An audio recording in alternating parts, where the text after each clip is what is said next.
Welcome to all students. विद्यार्थिनींनो, मी प्राध्यापक Surekha Ramrao Gaikwad, associate professor and head, department of home science, स्वातंत्र्य सैनिक सूर्यभानजी पवार कॉलेज पूर्णा, डिस्ट परभणी, महाराष्ट्र, स्वामी रामानंद तीर्थ विद्यापीठाच्या BA अभ्यासक्रमाच्या BASY सेमिस्टर 3 मधील पेपर 7वा नंतरच्या काळातील मानव विकास या पेपरमधील युनिट 5 वृद्धावस्था याविषयी सांगणार आहे. या अगोदर आपण वृद्धावस्थेतील वैशिष्ट्य सविस्तरपणे जाणून घेतलेले आहेत. या लेक्चरमध्ये आपण वृद्धावस्थेतील वैयक्तिक कार्य म्हणजेच डेव्हलपमेंटल टास्क्स याविषयी जाणून घेणार आहोत. विद्यार्थिनींनो, या अगोदरही आपण बऱ्याच वेळा वैयक्तिक कार्य याबद्दल जाणून घेतले आहे. तर वैयक्तिक कार्य म्हणजे डेव्हलपमेंटल टास्क्स. अवस्था कोणतीही असो, एखाद्या अवस्थेत पदार्पण केल्यानंतर त्या अवस्थेनुसार किमान काही गोष्टी व्यक्तीला करायला जमतात किंवा त्यासाठी ती व्यक्ती सक्षम बनते. यास त्या अवस्थेची वैयक्तिक कार्य असं म्हणतात. आज आपण वृद्धावस्थेची वैयक्तिक कार्य कोणती हेच बघणार आहोत. वृद्धावस्थेतील वैयक्तिक कार्य हे त्या अवस्थेमध्ये होणाऱ्या बदलांशी जुळवून घेण्यात, समायोजन साधण्यात दिसून येतात. तर हे वैयक्तिक कार्य कोणती आहेत? वृद्धावस्थेमध्ये शारीरिक बदलांशी समायोजन साधणं हे एक महत्त्वाचं वैयक्तिक कार्य आहे. त्यामध्ये शारीरिक बदल जे होतात, उदाहरणार्थ चेहऱ्यातील बदल, शरीराअंतर्गत बदल, याला आपण शारीरिक बदल असं म्हणू. या बदलांशी समायोजन साधणं हे एक महत्त्वाचं वैयक्तिक कार्य वृद्धावस्थेचं आहे. दुसरं, शारीरिक कार्यातील बदल म्हणजे चेंजेस इन फिजिकल ॲक्टिव्हिटीज. वाढत्या वयानुसार शारीरिक कार्यामध्ये देखील बदल होतात आणि त्याशी जुळवून घ्यावं लागतं वाढत्या वयानुसार. हा एक महत्त्वाचा वैयक्तिक कार्य वृद्धावस्थेचा आहे. त्यानंतर तिसरं आहे वेदनेंद्रियातील बदल. वेदनेंद्रिय म्हणजे सेन्सॉरी मोटॉर स्किल्स. तर यामध्ये देखील बदल होत असतात. ऐकणं, दिसणं, स्पर्श, चव यासारख्या वेदनेंद्रियात देखील बदल होत असतात. या बदलाशी देखील वृद्धांना जुळवून घ्यावं लागतं, समायोजन साधावं लागतं. म्हणून हे देखील एक महत्त्वाचं वैयक्तिक कार्य आहे. त्यानंतर लैंगिक बदल देखील वृद्धावस्थेत होत असतात, त्याशीही समायोजन साधावं लागतं. त्याचबरोबर मोटार कॅपॅसिटीजमध्ये बदल, कारकक्षमतेतील बदल याशी देखील जुळवून घ्यावं लागतं. मानसिक क्षमतामधील बदल म्हणजेच चेंजेस इन मेंटल कॅपॅसिटीज.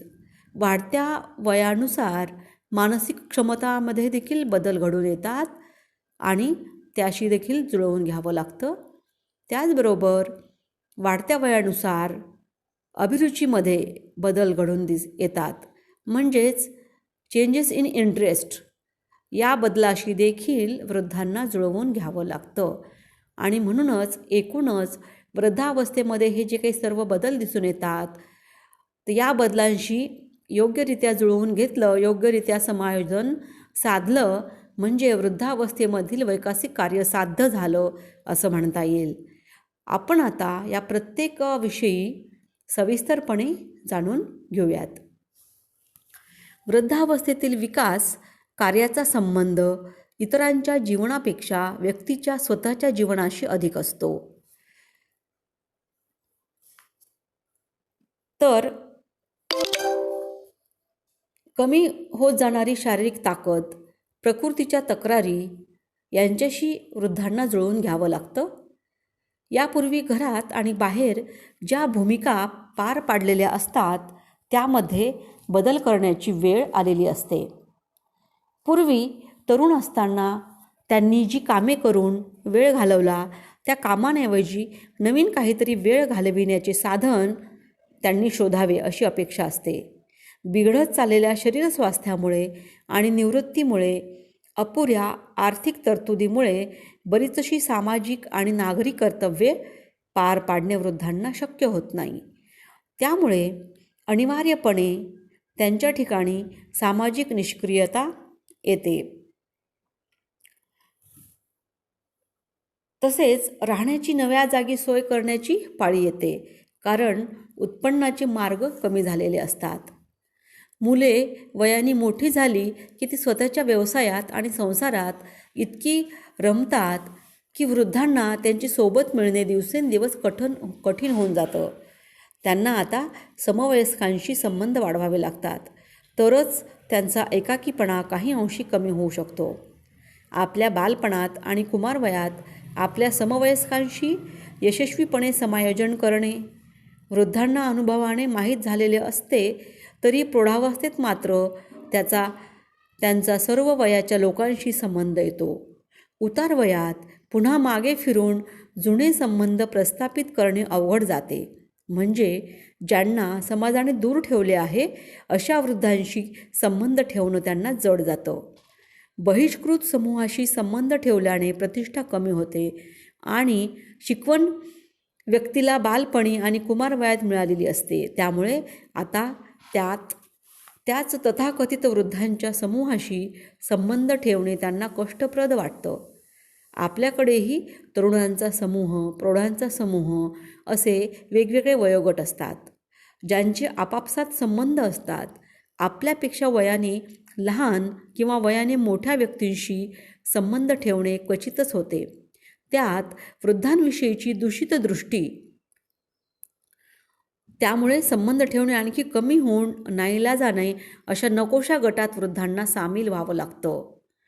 तर वृद्धावस्थेमध्ये विकासात्मक कार्यामुळे निर्माण होणाऱ्या समायोजनाच्या काही समस्या आहेत.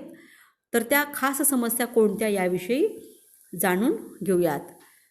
शारीरिक असहायता, ज्यामुळे इतरांवर अवलंबून राहणे भाग पडते. काहींच्या बाबतीत आर्थिक सुरक्षितता इतकी अधिक असते की प्रस्थापित राहणीमानात मोठे बदल करणे भाग पडते. बदलत्या आर्थिक आणि शारीरिक परिस्थितीला साजेशी जगण्याची, राहण्याची परिस्थिती प्रस्थापित करणे. मृत्यूमुळे किंवा दूर प्रांतात निघून गेल्यामुळे किंवा शारीरिक कमजोरीमुळे कमी झालेल्या मित्राऐवजी नवे मित्र धुंडाळणे. वाढत्या फुरसुतीच्या वेळेचा उपयोग करून घेण्यासाठी नवीन कामे शोधणे.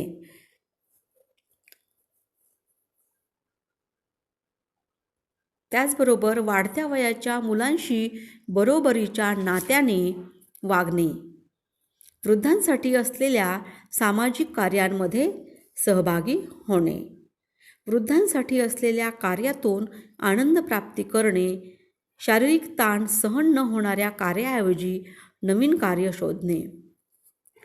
विक्रेते, गुंड, वैदू, गुन्हेगार यांच्याकडून बऱ्याचदा वृद्ध लुबाडले जाण्याची शक्यता असते आणि स्वसंरक्षण करण्यास बरेच वेळा वृद्ध असमर्थ ठरतात.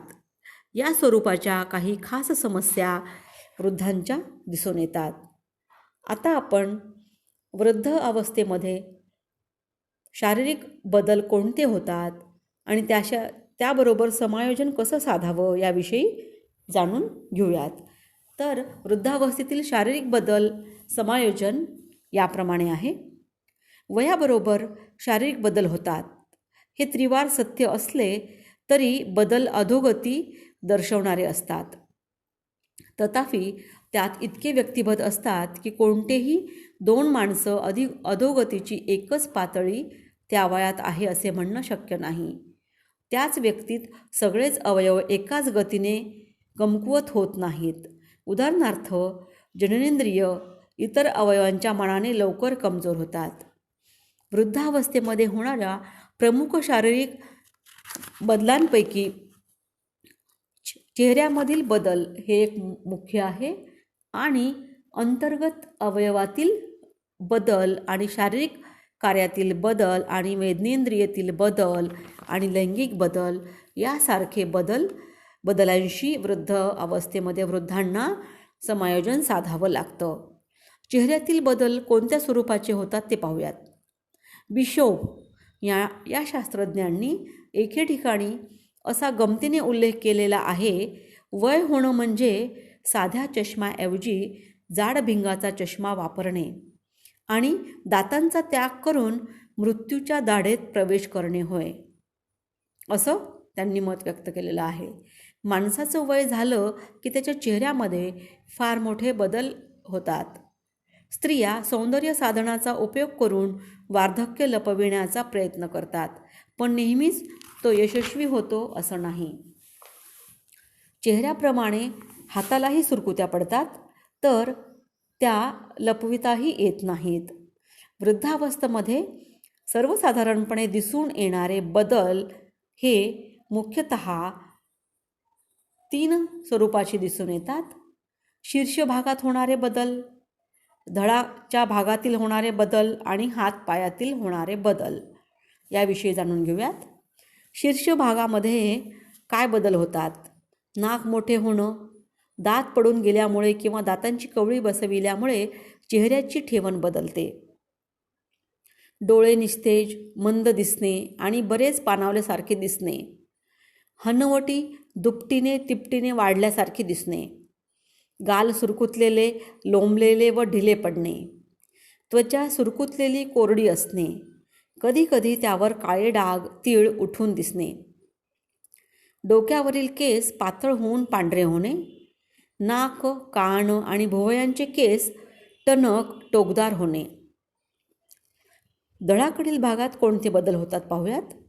खांदे वाकतात म्हणून व्यक्ती बारीक दिसतो. पोट मोठे होऊन ते खाली सुटते म्हणजे ढेरी सुटणे. नितंब पूर्वीपेक्षा रुंद व फोफशे होणे. कमर रुंद होऊन तिला पोत्यासारखी आकार येणे. स्त्रियांचे स्तन सैल होऊन लोंबू लागणे. आता हातापायातील बदल कोणते होतात ते पाहूयात. वरचे बाहू सैल आणि जड होणे, तर खालचे बाहू आकसल्यासारखे होणे. पाय सैल होणे आणि घोट्याजवळील रक्तवाहिन्या स्पष्टपणे दिसू लागणे. हात बारीक होणे आणि हाताच्या मागच्या बाजूच्या शिरा ठळकपणे दिसू लागणे. स्नायूंच्या ढिलेपणामुळे पाय रुंदावणे आणि त्यावर गट्टे, दाहक सूज आणि चट्टे उमटलेले दिसणे. हातापायाच्या बोटांची नखे जाड, टणक आणि ठिसूळ होणे. या स्वरूपाचे सर्वसाधारण बदल वृद्धावस्थेत दिसून येतात. यानंतर आपण प्रत्येक व्यक्तीच्या बाबतीत हे दृश्य स्वरूपाचे बदल याची यादी या ठिकाणी आपण बघितली. सगळ्याच लोकांमध्ये ही लक्षणे दिसतात असं नाही, कारण व्यक्तिपरत्वे ही लक्षणांची अधिकपणा हा दिसून येतो. आता आपण वृद्धावस्थेत शरीराअंतर्गत काय बदल होतात याविषयी पाहूयात. हे बदल बाहेरून दिसत नाहीत, तथापि ते तितकेच ठळक आणि सार्वत्रिक असतात.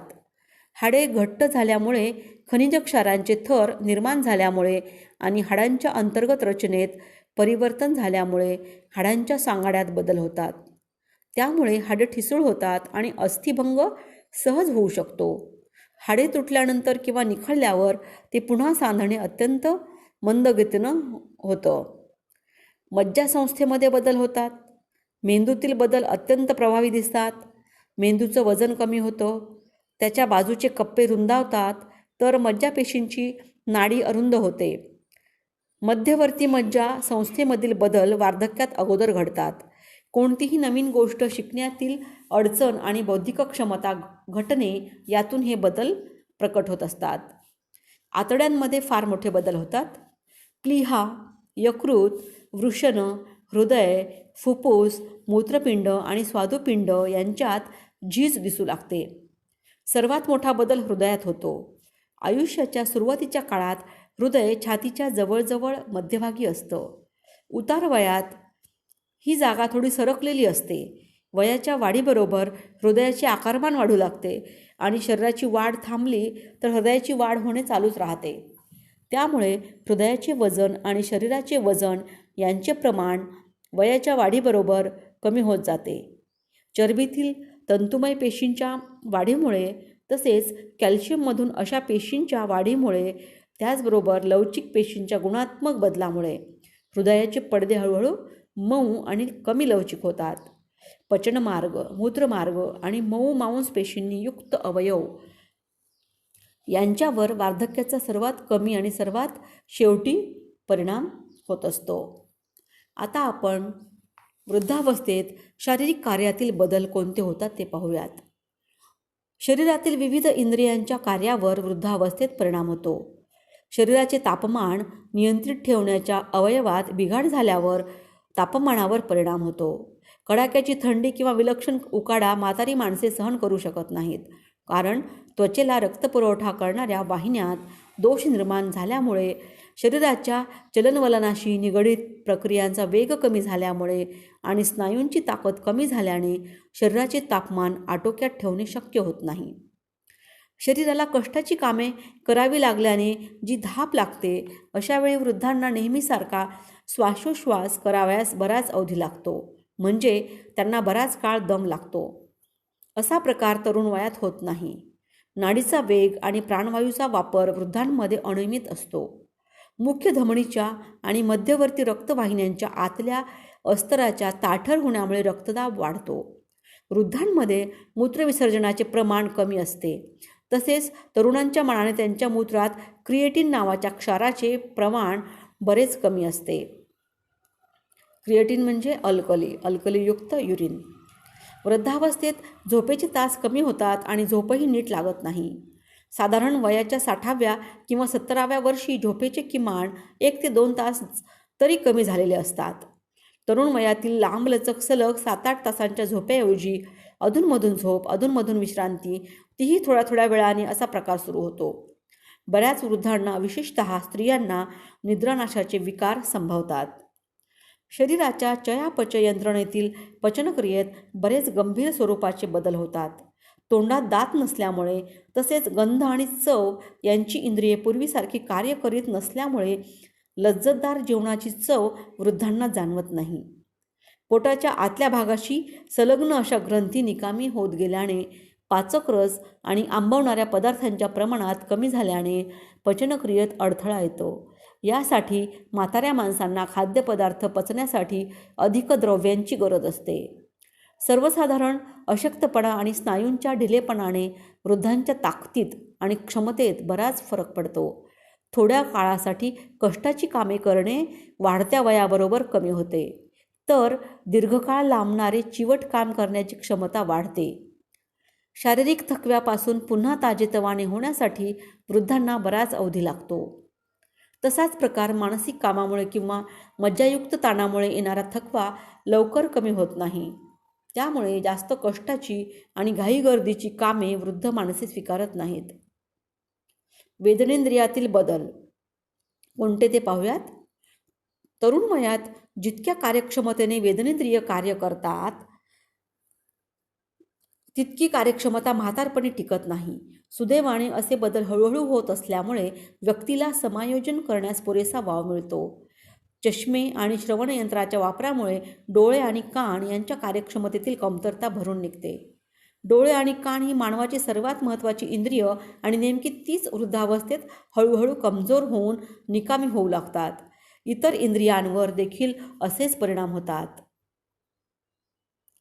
वृद्धावस्थेत इंद्रियांच्या कार्यक्षमतेत काय व कसे बदल होतात याविषयी जाणून घेऊयात.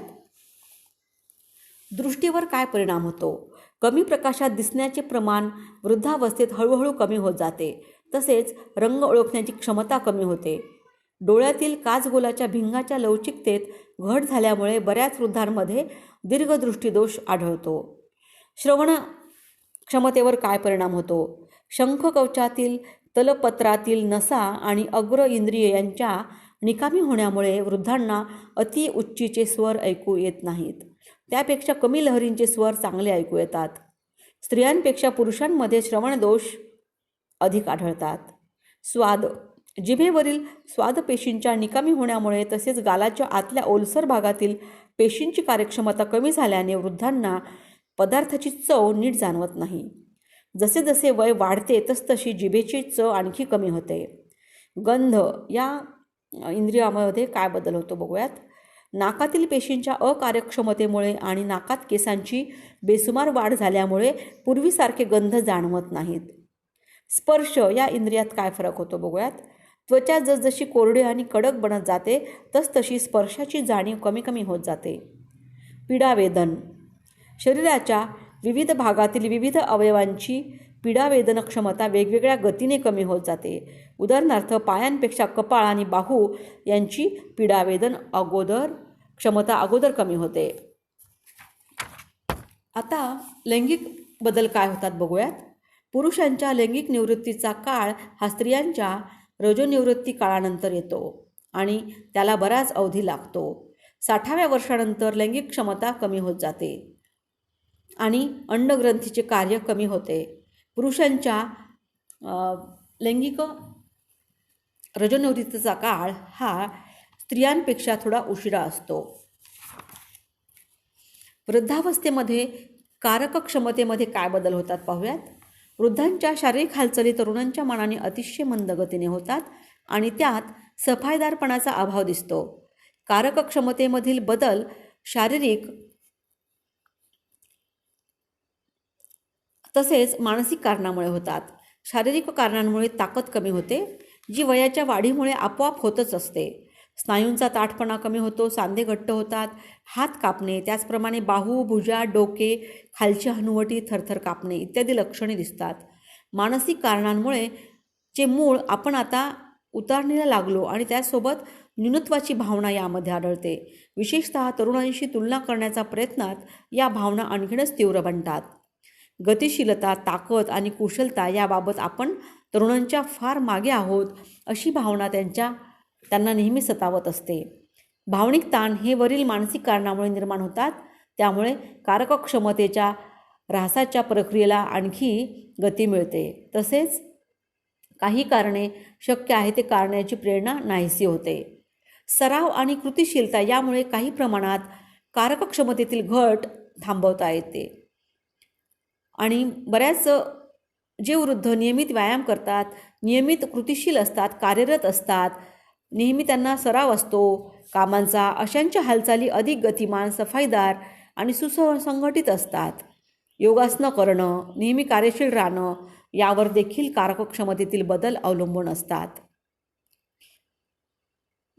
सर्व कार्यक्षमतांच्या बाबतीत ऱ्हासाची प्रक्रिया सुरू होत असली तरी काहीच्या बाबतीत ती लवकर सुरू होते तर काहींच्या बाबतीत उशिरा.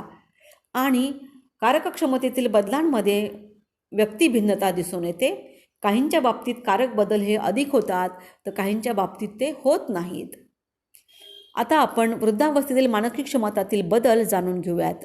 बाल्टिस आणि शेई या शास्त्रज्ञांनी एके ठिकाणी असा उल्लेख केला आहे की गेल्या काही दशकात बौद्धिक वार्धक्याच्या मानसशास्त्राला ऱ्हासाच्या स्थिर कल्पनेने अगदी घेरून टाकलं आहे. मानसशास्त्रज्ञांनी आपल्या संशोधनाआधारे असे ठामपणे सांगितले आहे की माणसाच्या इतर क्षमता जशा कमी होतात तसेच मानसिक क्षमतांच्या बाबतीतही होतो. या बाबतीत शास्त्रज्ञांमध्ये मतभेद दिसून येत आहेत. वृद्धावस्थेत होणारी तथाकथित मानसिक क्षमतेतील घट मोजण्यासाठी सुधारित तंत्राचा वापर व नव्या तंत्राचे शोध लावले जात आहेत. यावर अजून संशोधन चालू आहे. तरी देखील वृद्धावस्थेमध्ये बऱ्याच वृद्धांच्या बाबतीत मानसिक क्षमतेमध्ये बदल व्हावयास सुरुवात होते, हे देखील तेवढंच खरं आहे.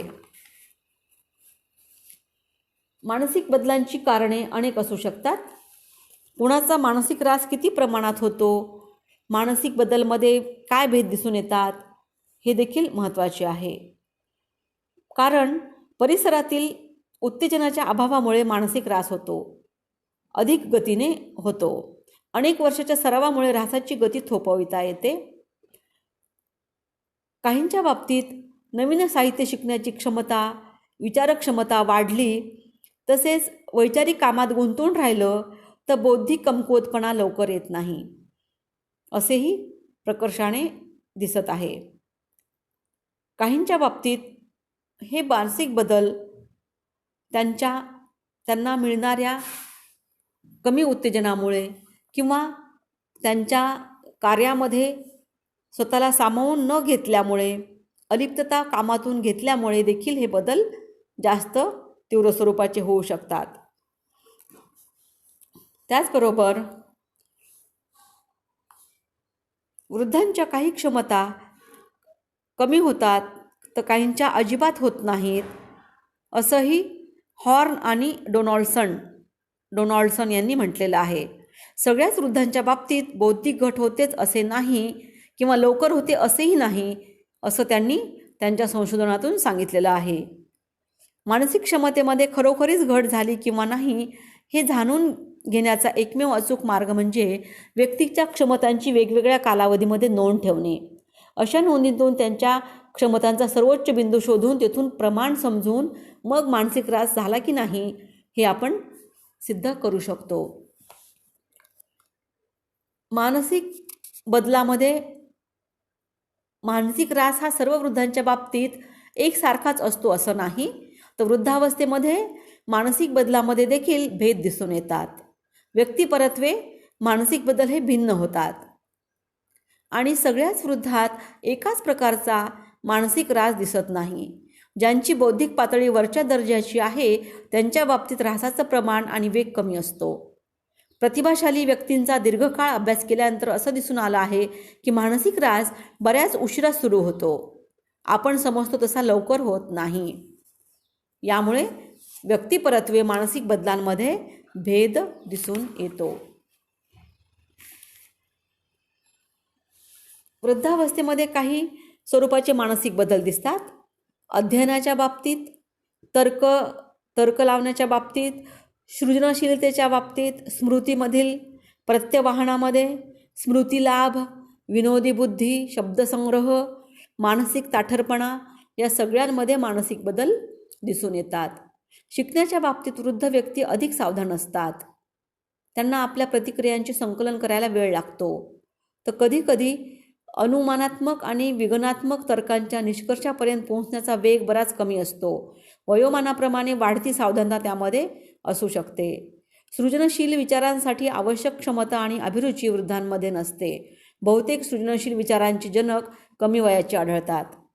स्मृती, वृद्धांना अलीकडेच काही आठवत नाही, पण जुन्या स्मृती सहजासहजी पुसल्या जात नाही असं दिसून आलेलं आहे.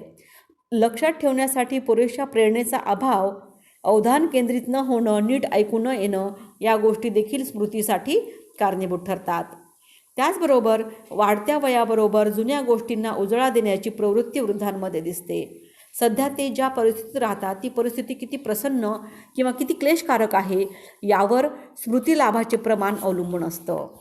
मेमरी ही चांगली राहणं किंवा न राहणं हे देखील त्यांच्या परिस्थितीवर, ते जिथे राहतात, ज्या वातावरणात राहतात त्यावर अवलंबून असू शकतं. विनोद बुद्धी, वृद्ध माणसांना विनोद आवडत नाहीत असे मानले जातं, परंतु वास्तविक तसं नाही आहे. खरं पाहता वाढत्या वयाबरोबर विनोद समजण्याची क्षमता कमी होते. मात्र एखादा तो समजला तर त्याचे रसग्रहण हे चांगल्या प्रकारे करू शकतात.